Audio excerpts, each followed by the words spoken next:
Hi everyone, it's Kelvin here from precisionplaycoaching.com. Today I'm going to be introducing the tactical canvas and all of its functionality and a bit of a how to use sort of guide for you to have a look at all the functionality and also see if it's the right tool for you. So to find, let me just log in very quickly.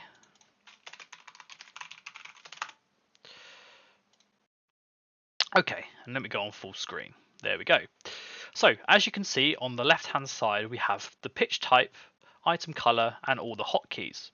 At the bottom we have a menu where we can choose our equipment, choose how the board is laid out in terms of adding lines, redo, undo, clear, save and export, and etc. And on the right hand side we have the animation UI.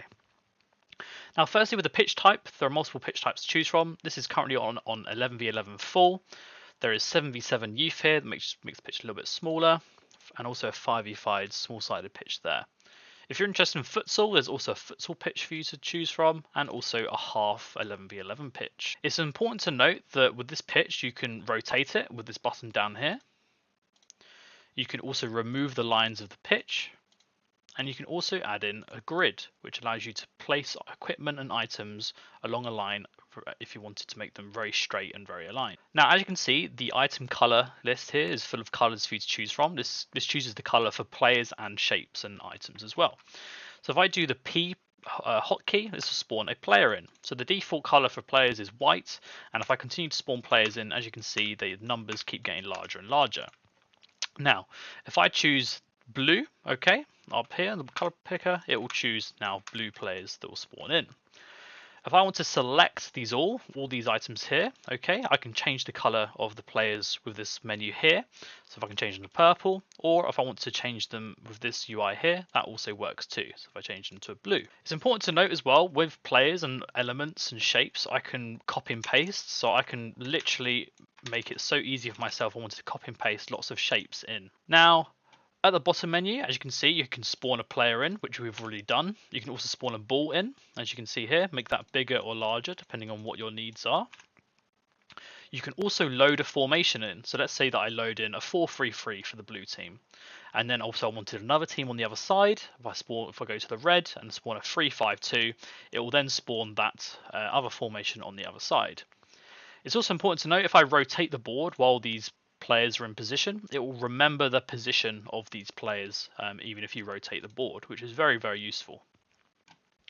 If I clear that, looking at the equipment, you can spawn in a mannequin, okay, and you can obviously change the color of this if you wanted to. You can spawn a goal in, and you can make this as big or large as you want. You can spawn in a cone, and you can change the color of the goal as well, as I forgot to mention. Change it to orange if you wanted to. Spawn a flat cone, okay, and change the color, make that bigger or larger. A tall cone as well.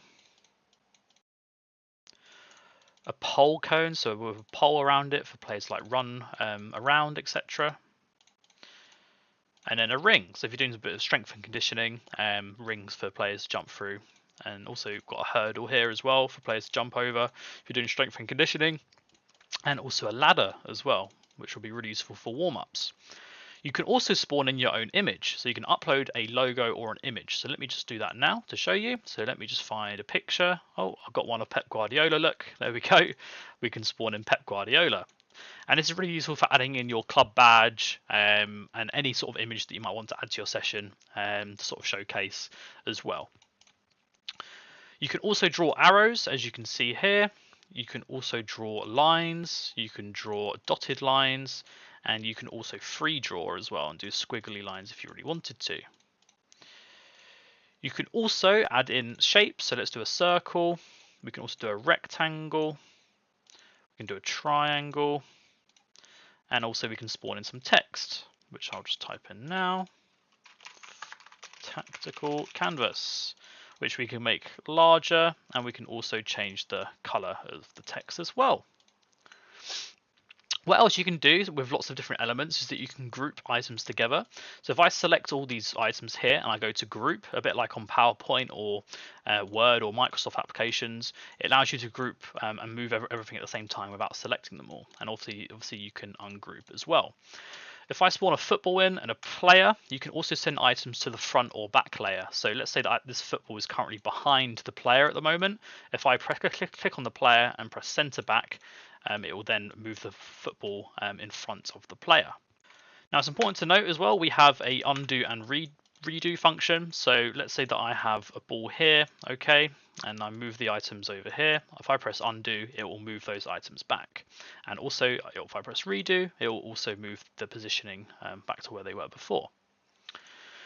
Now what's really special about this is the ability to save sessions to your account and also save to your desktop to load up in the future. So let me just load up a session for an example. So these are sessions that I've saved in the past.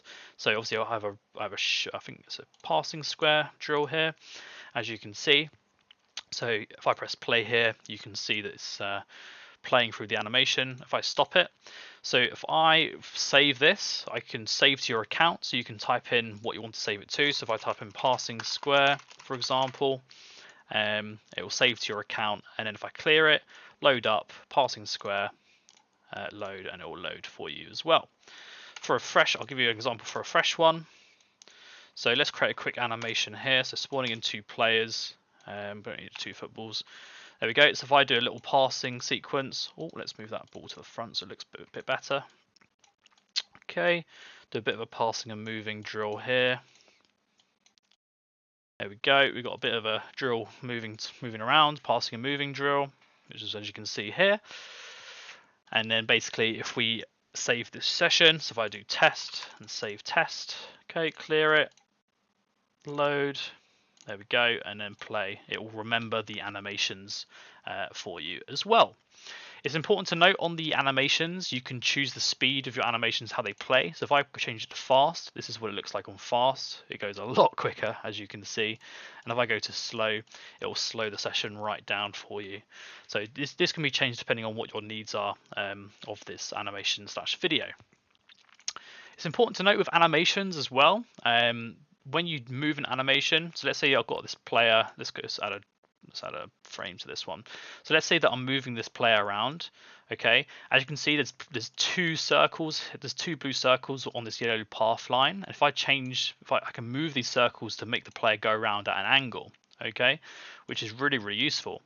So if I do the same for the football and try and match it, there we go. So on frame 6, it will let's quickly get it to where it needs to be, and then it'll show you the movement. So there we go, and it will go round like that. There we go. So you can see that instead of straight lines, you can do angles as well. Now if I just delete all these, if I delete these from my account, as I've already got these there, and let's load another session. So this is a session that I made a while back. Oh, didn't load quite that time. Let's try again. There we go. So if I press it again, if I press play, this is a session I did earlier about playing out from the back. Drills about getting the ball down to the other end, and then once it does get to the other end, about defending on transition, which is really useful for transitions and that setup of phase of trying to play out from the back. So you can see that is the session. So let's say that I want to export this video. So if I want to save as an image, so I can export image as a photo, which will say download started, and I have to go out of full screen to view it, but there's the image there, as you can see. If I go back into it, I can also export as a video, which is really, really useful for sending your sessions to others and sharing with your players. So if I go here to export video, what it will do is it will start playing the session, and as you can see, it says recording at the top. So it's basically recording your session as it plays through. So we'll let it do that. There we go. So now it says animation exported, file saved as WebM, and download started. So if we go out of that again, there it is at the top there, and let's play it to see the quality. And there you go. It's a very decent quality at HD, probably 720 quality, but yeah, really low size file as well for you to share on WhatsApp and all sorts of devices where you can share your sessions. So fully able to share it and customize your sessions, and then yeah, showcase it to your club or players, even parents. Now you can also save your sessions as a JSON file, which basically means you can download it to your desktop and then basically re-upload it. So if you don't want to save it to your account for whatever reason, you can save it as a file and then reload it back up. So let's clear it. So I've just saved it as a JSON file, as you can see up there. And now if I go to upload session, there it is there in the files. Load tactical setup, yes, and there it is. Now it's important to note when you do have a session that you've made of in full screen, if you go out of full screen, the session will do its best to try and remember its positions and sizings, etc. However, we would recommend that you try and stay in the full screen. So if you made a session in full screen, try and play the animation in full screen.